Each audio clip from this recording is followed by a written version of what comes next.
दे হ'ব खेराइ रिजर्टआव हाग्रामा सारखौ जयन्त मल्ल बरुवा बिजेपिनि मिनिस्टार ओरैनो फाइनाल दरजा दाबो जायाखै मोनाब्रेल गोलैबाय बे बुस्थुआ जाहैबाय HDHM स्कुवेर फिट हिसाबसो ओरैबायदि गोरा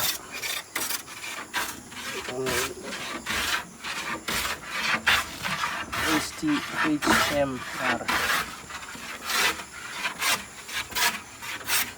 डिजाइन बानायो बेखौ नै फ्लिपखौबो लागायजोब्बाय जों बावनो मोना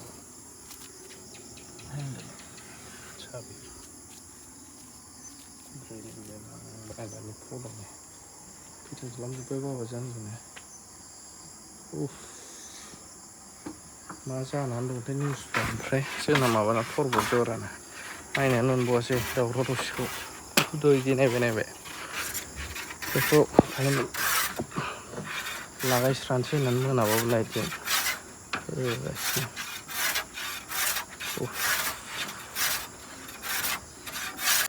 खामानियाथ' फाइनाल खालामसै जोङो बेखौ बाबाजों आंजों दा बाथौ खेराइ रिजर्टआव हाग्रामा सारखौ जयन्त मल्ल बरुवा बिजेपिनि मिनिस्टार लोगो हमफैनायखौ नुदों दा बेखौहाय जोंहा माखासे बर'नि पर्टेलफ्राव बैसोनि पर्टेलफ्राव बेलेग धरननि दामदों आरो खिन्थु सिङाव खोथाया मानि थाखाय नैबेखौहाय मिनिस्टाराबो फोरमायदों आरो हाग्रामा साराबो फोरमायदों दा बेखौहाय आं रायजोफोरनो दिन्थिनानै होनि कनफिउसआ क्लियार जागोन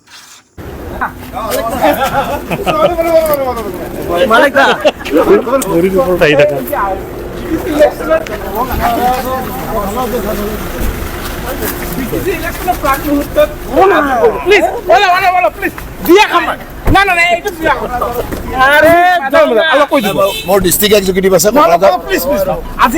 আজি আমাৰ কোকৰাঝাৰৰ ডিষ্ট্ৰিক্ট এক্সিকিউটিভ আছে মই ডিষ্ট্ৰিক্ট এক্সিকিউটিভত যাওঁ ডিষ্ট্ৰিক্ট এক্সিকিউটিভত কথা পাতিম হাগ্ৰামাৰ সৈতে বৈঠকত কি আলোচনা হয় মই ৰিজৰ্টত চাহ খাব আহিছো ৰাজনৈতিক আলোচনা হোৱা নাই নাই মই এইটো ৰিজৰ্টত চাহ খাব আহিছো খালি চাহ খালে আপোনাৰ ৰিজৰ্টত চাহ খাবলৈ অহা বুলি ক'লে কোনে জয়ন্ত মল্ল নাই বেলেগ কামত আহিছিল আমাৰ জয়ন্ত মল্ল ডাঙৰীয়াই বেলেগ কামত আহিছিল জাষ্ট মোক খবৰ লৈ পেলাই আপোনাৰ ৰিজৰ্টত সোমাই যাম বুলি কৈছে একো বেলেগ একো নাই আৰু আমাৰ DC আহিছে SP আহিছে একেলগে আহিছে ইহঁতে আমি জাষ্ট একটা কথা আছে আমাৰ পৰ্বতজোৰাৰ যিটো মাটিৰ সমস্যা সেইটো লৈ মই অলপ কথা পাতিম বুলি কৈছিল ইয়াৰ কাৰণে আমাৰ এই কোম্পানীৰ মানুহো আহিছে গতিকে আমি কেনেকৈ সমাধান কৰিব পাৰে ৰাইজৰ লগত আলোচনা কৰি সেইটোকে আমি পৰামৰ্শ লৈছোঁ জয়ন্তদাৰ পৰা বা DC SP পৰা আমি এইটোৱে পৰামৰ্শ লৈছোঁ যে আপোনালোকে কি পজিশ্যনত কেনেকুৱা আছে এইবিলাক মই সুধি কৰিছোঁ তো ৰাজনীতি নাই ৰাজনীতি কৰা নাই সেই পৰ্বতজোৰাৰ মাটিৰ সমস্যাটো লৈ কিছু আলোচনা কৰিছে নকৰা নহয় কিন্তু ইহঁতে বেলেগ থ্ৰুত আহিছিল গতিকে মোক গম পাই ৰিজৰ্টত সোমাই যাম বুলি কোৱাৰ কাৰণে মই আহিছোঁ বেলেগ একো নাই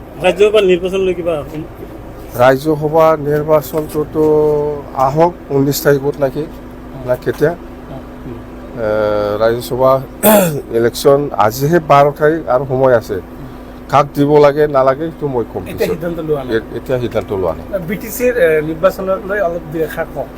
BTC নিৰ্বাচনটো ছেপ্টেম্বৰৰ পূজাৰ আগত মুঠতে অক্টোবৰত আগত হ'ব বুলি আমি শুনা পাইছোঁ কিন্তু অফিচিয়েল নহয় এইটো মানুহৰ পৰা শুনা কথা আৰু নিৰ্বাচন লৈ BPF দল হিচাপে যিখিনি প্ৰস্তুতি কৰিব লাগে সেইটো যথেষ্ট ভাল হৈ আছে আমাৰ পজিশ্যন খুব ভাল এইবাৰ BTC নিৰ্বাচনৰ আমাৰ BPF এক নম্বৰ পজিশ্যনত থাকিব চিধা কথা ছেকেণ্ডত BJP থাকিব 3 নম্বৰত UPFL থাকিব পজিশ্যন বিজেপিৰ আপোনালোকৰ কিবা গোপন বুজাবুজি নাই গোপন বুজাবুজি নহয় আমাৰ কাৰো লগত বুজাবুজি হোৱা নাই আজিলৈকেও হোৱা নাই কিন্তু আমি অকলে খেলিম মুঠতে অকলে খেলি পেলাই আমাৰ এটা আশা আমি এবছলুট পাম আমি 25টাৰ তলত নাপাব বুলি আমি আজিৰ দিনত আমি ক'ব পাৰোঁ প্ৰমোদ বৰাই কৈ আছে যে আপোনাৰ দলৰ যিমান ডাঙৰ নেতা সব আমাৰ নহয় যিমান বুদ্ধিজীৱী আছে BTC অঞ্চলত, যিমান ব্যুৰ'ক্ৰেট আছে, যিমান ডক্টৰ PhD,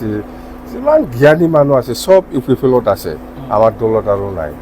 যেনক আমি আশা কৰিছিলোঁ ইমান বুদ্ধিজীৱী, ইমান জ্ঞানী, ডক্টৰে, প্ৰফেচাৰ, লেকচাৰাৰ চব নেতাসকলে চব জ্ঞানী মানুহ UPPL দলত আছে। ভালকৈ চলাব পাৰিব লাগিছিল, কিন্তু আজিকালি চলাব পৰা নাই। আজি চাওক যিমান কাম কাজ কৰি আছে আজিৰ দিনত চব কমপ্লেইন। পইচা খাৱাৰ অভাৱ নাই, হিচাপ কৰিব নোৱাৰে। আজি আৰু কি প্ৰচেছ, কি মিছন ভিজন লৈছে এইটো হিচাপ নাই, কিন্তু এটাও ছাকচেছ হোৱা নাই। মুঠতে এই পইচাটো কেনেকৈ ওলাই খাব লাগে ইয়াৰ কাৰণেহে মিছন ভিজন কৰি আছে প্ৰমোদ বড়োই। এইটো ছাকচেছ নহয়। ৰাজনৈতিক বতাহ গৰম একেবাৰে। BTC ইলেকশ্যন আহিছে, নাই বিধানসভা ইলেকশ্যনৰ সন্মুখত। তাৰ মাজতে বিজেপিৰ এজন মন্ত্ৰীৰ সৈতে আপোনাৰ আলোচনা নহয়, আগৰে বন্ধু না, ইহঁতে আগত কংগ্ৰেছ আছিল না, এই সময়ত বিৰাট ভাল আছিল আমাৰ লগত। এতিয়াহে BJP হ'ল। কংগ্ৰেছৰ সময়ৰ পৰাই আমাৰ চিনাকি, একেলগে আছিল আমি। এইটোৱেই চবে নিজা ষ্ট্ৰেটেজি থাকে। চব দলে এই BTC নিৰ্বাচনটো কেনেকৈ বেছিকৈ পাব পাৰে চিটটো, ইয়াৰ কাৰণে কংগ্ৰেছো চেষ্টা কৰিছে, UPPLও চেষ্টা কৰিছে, BJPও চেষ্টা কৰিছে, আমি BPও চেষ্টা কৰি আছোঁ যে BTCত কেনেকৈ আমি বেছি চিট পাম। চবে চেষ্টাটো থাকে, কংগ্ৰেছো ক'ব, UDFও ক'ব, UPPLও ক'ব, কিন্তু UPPL কাম নাই। UPPL 3 নম্বৰ 4 নম্বৰত আছে। UPPL আটাইতকৈ বেছি মেল মিটিং কৰি আছে। এই মেল মিটিংটো কি নিজৰ পকেটৰ পৰা খৰচা কৰিছে। ইহঁতে প্ৰগ্ৰামটো গভৰ্ণমেণ্টত প্ৰগ্ৰাম দিছে, মিটিংটো কৰিছে পলিটিকেল পাৰ্টি। এইবিলাকতো কমপ্লেইন দিলেতো আমি দিব পাৰোঁ, কিন্তু দিলেও একো কাম নাই। যিমান প্ৰগ্ৰাম এইটো চৰকাৰী প্ৰগ্ৰাম, ইয়াত ৰাজনীতি মিটিং কৰি আছে ইহঁতে, এইটোতো বিৰাট কমপ্লেইন। এটা কথা ওলাইছে যে হাগ্ৰামা মহিলাৰী চিফ হৈ থকা সময়ত BTCত কংগ্ৰেছ বা BJP কোনো ৰাষ্ট্ৰীয়তাবাদী দলে পাত্তা পোৱা নাছিল, UPPLৰ সময়ত পাত্তা পাইছে। এইটোতো আপোনালোকে ক'ব পাৰে, মইতো কাকো পাত্তা দিয়া নাছিল, কিন্তু প্ৰমোদ বড়োই আজি কি কৰিলে দে হ'ব।